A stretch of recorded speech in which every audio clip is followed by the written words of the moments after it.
two sides to bigotry, and there are not two sides to hatred. And if you choose to march with a flag that symbolizes the slaughter of millions of people, there are not two sides to that. The only way to beat the loud and angry voices of hate is to meet them with louder and more reasonable voices.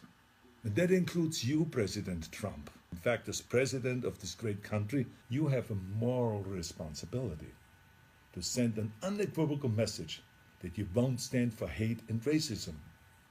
Now let me help you write your speech here a little bit. As President of the United States and as a Republican, I reject the support of white supremacists. The country that defeated Hitler's armies is no place for Nazi flags. The party of Lincoln won't stand with those who carry the battle flag of the failed Confederacy. Was that that difficult? You see, I told you. I have a message to the neo-Nazis and to the white nationalists and to the neo-Confederates.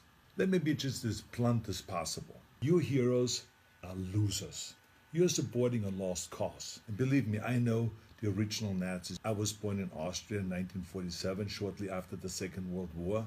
And growing up, I was surrounded by broken men who came home from the war filled with shrapnels and guilt, men who were misled into a losing ideology.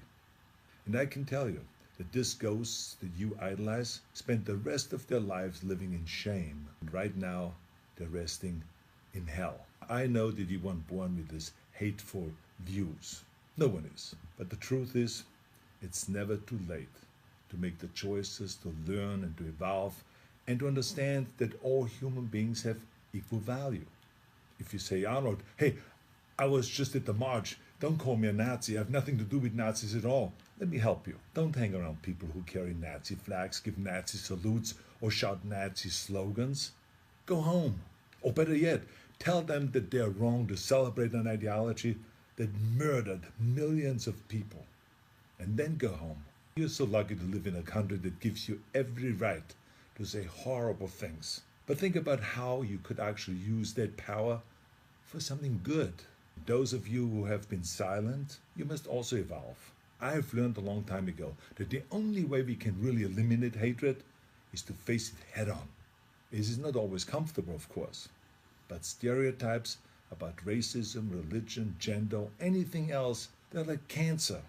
If you had a tumor, you wouldn't quietly hope that it slowly disappears. You would zap the shit out of it with all the chemotherapy and cut it out and try every experimental treatment until it was gone. But this is no different. I mean, this is a difficult time for our country, of course. But I know that if we all have the courage to do something about it and to do the right thing, we come out stronger in the end. I've already donated some money to the Simon Wiesenthal Center, named after a great Nazi hunter, who I was lucky to call a friend. And I hope that you will join me by supporting your favorite anti-hate organization. Let's all commit right now to leaving the terrible ghosts of the past in the trash heap of history. That's where they belong. Now share this video if you think that hatred has no place in America. Let's terminate hate.